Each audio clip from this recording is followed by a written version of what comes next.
Ricky got done planting and decided to take a rest. Then he turned around and a little girl no older than 5 or 6 was standing there. Seemed like she already had a discussion prepared for these circumstances.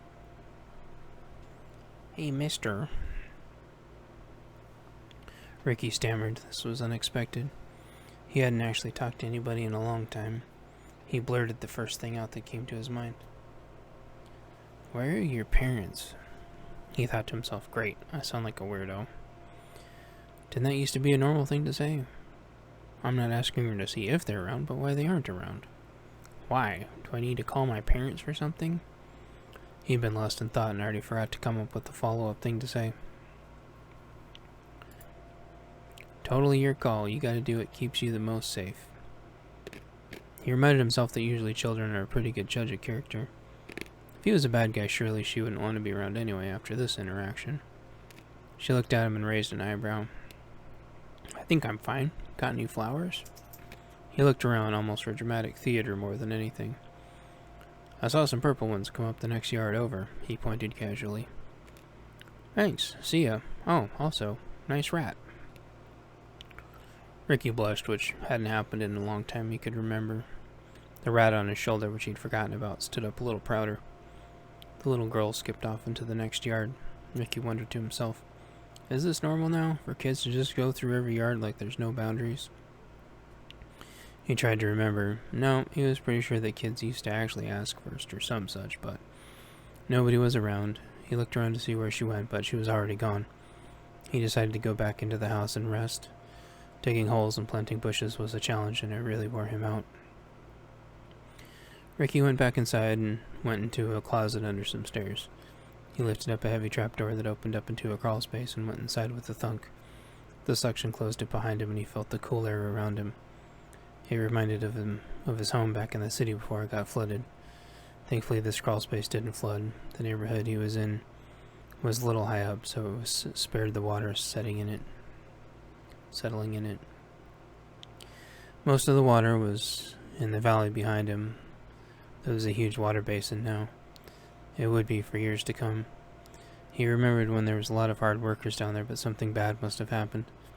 Ricky wrestled around until he got into a comfy position. He was about to drift off, but felt rather than heard something buzzing or vibrating. Ricky felt around, and there was an oblong plastic object that wasn't there before. It buzzed and it vibrated and started moving around. Mortimer looked at it with him in half amusement and half incredulousness. Ricky asked how they'd not sensed it before. Mortimer responded that it had been cleared and deemed not a risk. It vibrated more and hummed its way towards Ricky. Ricky shuffled back a half, and it stopped and started buzzing the other way. He smacked it too hard, trying to stop it from moving around.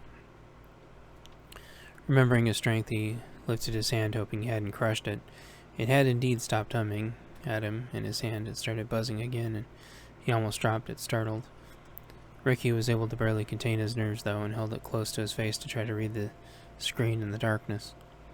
The screen didn't say much, and he realized he needed to open it up to see the full readout. He tried all the different sides before he got the correct side open. Thankfully, he didn't break any of the hinges. Inside was a pleasant female face, to him at least, with black makeup and highlights in her hair. There was already a chain of information she'd been sending him, and he figured out the console, then read it backwards at the beginning, then back again. It consisted of several highs and hope you get this okays. It explained that it was a phone using secure point-to-point software, and she wanted to talk to him. He couldn't think of what to say back, so he simply said, I'm Ricky. She explained that her name was Beninka, which didn't surprise Ricky at all. He did enjoy finally getting to talk to her, though. He enjoyed her company. It made him feel a little bit warmer, even though there was a physical distance, like they'd known each other for a long time somehow, although they'd never met during the sewer confrontations. Ricky thought for a second, and sensed that he had a friend named Mortimer, but that it was impossible to take a picture. Beninka said her friend's name was Esmeralda, and she couldn't take a picture either. They both chuckled to themselves at the inside joke, as their respective friends looked puzzled in the phone at the same time. Unimpressed, the two creatures fell asleep, but they would go to work on their own tasks subconsciously. Ricky and Beninka talked for a few more minutes, but not really saying anything. Ricky said he'd keep his phone with him, and Beninka appreciated that. After the chattering back and forth for a few minutes, they both decided to go to sleep, and spent the night in dreams together. All the while, frogs in the distance talked about all the things frogs probably croak and burp about all night long. Sleep time. Frogs had been collecting around the new water basin to the east. The frogs seemed pleasant enough and were content with floating around, swimming and eating bugs. Their main priority seemed to be trying futilely to keep down the mosquito population. Ricky and Beninka watched the basin, standing shoulder to shoulder. It was peaceful. Their rats skidded around the beach looking for tasty goodies. Occasionally they would find a freshwater clam and all would start freaking out. Humans couldn't eat those clams, of course, due to the overwhelmingly deadly bacteria they had. The rats, however, didn't seem to mind and enjoyed eating the shell and clam. They went out to find more. The rats left the frogs alone, as rats liked to hear the sounds the frogs made, and frogs kept the insects down. A rat got too close to a frog at some point in the night, and the rat spent 3 hours paralyzed like it was dead. The other rats played a trick on it and set it afloat on the lake. It came back several hours later talking about how there were crickets on the other side. None of the rats could reliably get over there, and they set out to kill and eat as many crickets as they could. The crickets were in the green phase and quite tasty. The rats decided this would be a good exercise to keep their numbers in check, as nobody liked the insect and it didn't serve any valid purpose. Not like rats and frogs did, at least. The crickets stayed very spread out, so they were hard to find. The crickets did this so they would not eat with or fight each other. They only got together to breed. It wasn't breeding time, so it was a challenge. The rats all split up trying to catch the crickets. A few stayed around, making sure no new crickets came into the area. The frogs and rats had a good time together playing around the newly formed gigantic lake, and Ricky and Beninka had a good time with each other watching all the critters do their thing. Soon it was time to wake up. Chapter 11. Scavenging for Goodies. Ricky, next morning. Ricky woke up rested, grabbed his phone, dug out of his hiding place, and then went to go see what was what for the day. He checked the phone's battery and it was at full charge. One of those new batteries, he thought to himself, referencing the new prototype batteries that lasted close to a month on a single charge. The batteries had been in development before the collapse, but he recalled the big battery companies wanting to prolong them as much as possible, as it would make roughly 95% of the battery market obsolete. Ricky went around and looked for his plants, and they were doing very well. He smiled at them and looked around for any potential issues, and there were none. They needed little water, and he found a 5-gallon bucket that had been sitting out after a little scavenging. He carried it back, which was barely an effort for his muscled and centered body, and then sprinkled some water on each of the plants, about half a foot out from the base. Ricky then looked around and tried to find a gutter or something to put the bucket in, to make sure it would refill in short order whenever it rained again. It was going to be a nice bright sunny day, and Ricky hoped the Pacific Northwest hadn't rained itself out. He chuckled to himself as if to say, yeah, right. As if on cue, it started sprinkling a cool mist across the land. Ricky looked for something to do. He remembered that he had a phone. He checked it, but there was no new messages. Ricky texted hi, then put the phone away to scout around. A butterfly flew by and it landed on Ricky. Mortimer hissed at it and it fluttered away. Do butterflies enjoy this time of year? Ricky wondered.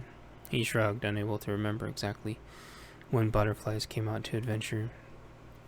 He followed the butterfly's path to some fencing and decided it would be a good time to start fortifying the area. Then he wondered if maybe it made more sense to look like nobody was here so they would pass on through. It didn't matter though. That little girl found me soon enough. As if on cue, she was back in his yard again. Hey, mister. Hello, little one. What is your concern today? She looked at him quizzically. I'm supposed to be making sure there's no bad bugs around here. There are definitely no bad bugs. I am making sure of it.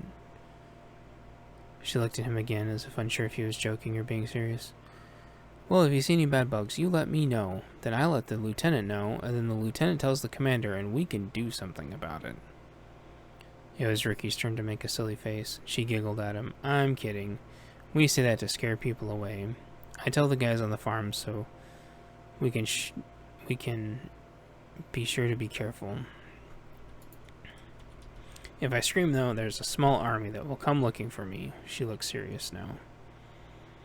Well, if you scream, I guarantee nobody is going to like what happens to whatever made you scream. She nodded. Ricky realized she might scream if she saw a rat, and then everyone would be in trouble. You, aren't afraid of rats, are you? She thought for a second. Rats, do they act like squirrels? Ricky started trying to figure out how to respond, but she giggled, interrupting him. Of course rats are fine, I know what they are. Ricky sighed. Okay, that's good. I have a pet rat, so I'd hate for it to scare you.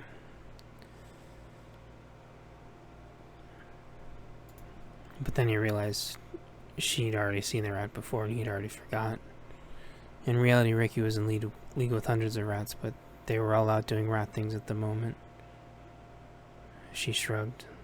There was a second of silence between the two. Ricky thought of another question to bridge the uncomfortable silence.